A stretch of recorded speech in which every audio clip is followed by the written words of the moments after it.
calls me up and he goes, what's going on? He goes, you got guys shooting at you? You got guys after you? I said, I got no guys after me. I met these guys through you. No one was shooting at me before I started driving a cab for you. So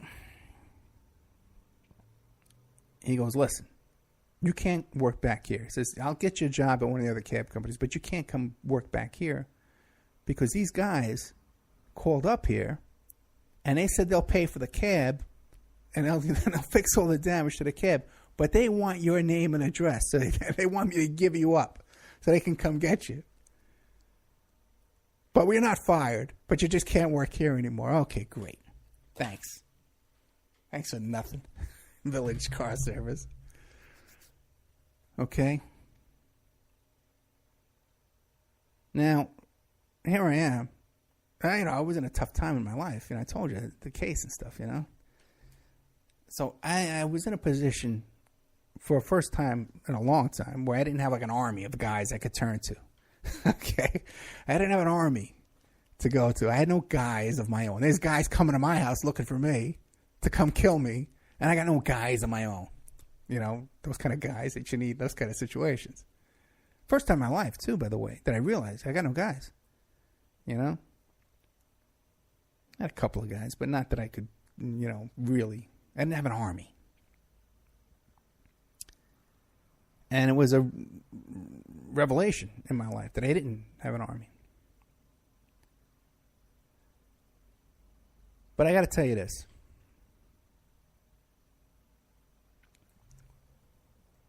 When this crisis happened this week, and we almost lost the station, and we almost lost this show, when I went on the air and I told you guys that I was in trouble and I needed your help, I have an army again, okay?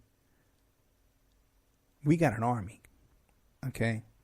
Because people did dip into their pockets to help and support things here. And they see the kind of work that we're doing. They see what we're trying to accomplish here, and they see the growth, and they see what's taking place. And they mobilize like an army, and they all got together, and you all saved this show, and you saved this station. I would have been traumatized if I would have lost this show. Okay, the people I get to talk to, the people I get to meet, the whole Leonard Peltier situation is this is iconic in my life. And to be able to talk to his son, to be able to do a little bit of help to get this man out of prison, to be able to do a little bit of effort and get Reverend Pinckney out of prison, to be able to make a little effort here and stop this Dakota pipeline. These things that we can do here, and the truth we can get out to people and report to people about Hillary and about all this nonsense about we get a doctor on here who can diagnose her and get the Secret Service agent who worked for the Clintons, who testified against the Clintons in Whitewater. This is real work. We're getting something done here. And I can't tell you how much I love you guys and how much I appreciate that with this past week. I'm invigorated. I'm renewed, okay, with enthusiasm and with energy. And I'm talking to people already here, local people. And by the way, I just got picked up on another station here locally here in Las Vegas, which is a big deal, okay, because it's a focus here. We're going to mobilize here locally and make some changes here in the court system, change some of these judges, start backing the right people here locally, local candidates on the school board and this kind of stuff. We can make some real changes here, guys, okay? And I cannot tell you, okay, how much I thank you and how much I love you and how much you just saved me. You saved the show. You saved it this week, and we got an army, okay? And we have momentum, and we have enthusiasm. We could take this and keep moving forward. So my next plan is to I'm going to get some local people here to help me, because I can't spend my time finding sponsors and finding advertisers as well as doing the research, because you saw how the show suffered this week, okay? It was kind of mashed together. I got a couple of tape shows for the member section that I was able to put together, and then we have a big show tomorrow. It's a good quality show tomorrow. It's going to be a home run, I guarantee it. But you see, when my attention's a little distracted and I got, big problems going on, things suffer a bit. Okay, they were done last minute. My notes aren't correct. Things aren't done right. So I'm going to be putting into place commission people to get advertisers. And then the next step is we need a bigger audience. We got to get on AM, FM stations. There's AM, FM stations that want me, big ones. The one in California has an area of 5 million people. The one in Arizona covers 75% of the state of Arizona. There's other network packages and stuff that we can get involved in. And then even attract even bigger sponsors. And then even attract even bigger guests and more important stuff. We can do this. We can do this. I'm so confident right now because I know that there's people listening that understand what I'm doing and understand and are behind this. I can't tell you how encouraged I am. And I said in the update, I said every time in my life that there's been a tragic situation, that there's been a catastrophe in my life, I've always stopped and said that there's a pathway out of this that will not only solve the problem, not only get me out of this crisis, but I'll come out of this better than I went into it. And that does exist. It exists for every kind of problem out there. And I believe it exists for this. I've got renewed energy. I can't thank you enough. We've got an army, guys. We've got an army. And I can't tell you, I'm expecting big things.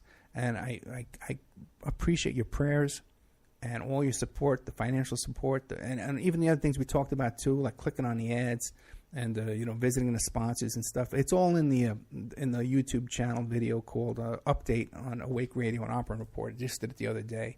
Other ways you can help support the show without sending money.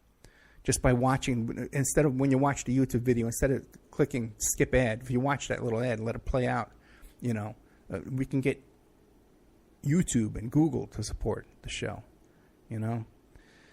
So that's been my week. I hope I told the Village 27. That was my car number. Village 27 was my car. So if you live on Staten Island and you listen to us on the air radio and you ever took a ride with me in Village 27, give me a call. Listen, guys, I love you. All right, and we're gonna get through all this. And bigger and better than ever before. Because when millions of people get together and fight injustice, we win. What does it mean to live a moral life? When we talk about morality and when we talk about justice, we have to understand that there is no justice when so few have so much and so many have so little. There is no justice when the top 1/10 of 1% owns almost as much wealth as the bottom 90%. Millions of people are working long hours for abysmally low wages, working hard, but unable to bring in enough money to adequately feed their kids. There is no justice when the United States of America has the highest rate of childhood poverty of any major country on earth.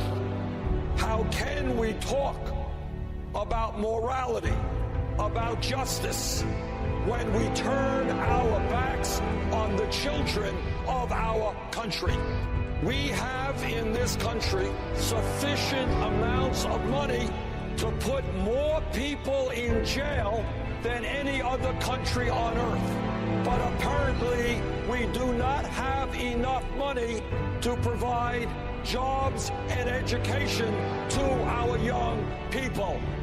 We are the only major country on earth that does not guarantee health care to all people as a right.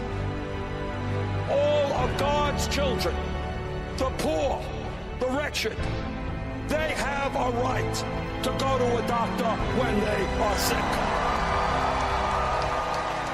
I want you to think of what this great country can be. We can be a nation which joins other nations around the world in guaranteeing health care to all people as a right. We can be a nation in which working parents can get quality, affordable child care. We can be a nation in which every American, regardless of his or her income, can get a college education. We can be a nation in which every senior lives out their lives in dignity and security. We can be a nation in where everyone, no matter their race, their religion, their disability, or their sexual orientation, realizes the full promise of equality that is our birthright as Americans. Brothers and sisters, this is the nation we can create when we stand together and not let people divide us. The history of America and the fight for human dignity is a history of struggle. They struggled because they said, I am a human being. I have rights. You can't do that to me. I need dignity. And unions were formed, and people fought, and people died, and people were beaten, and people went to jail. When millions of people stand up and fight, they win.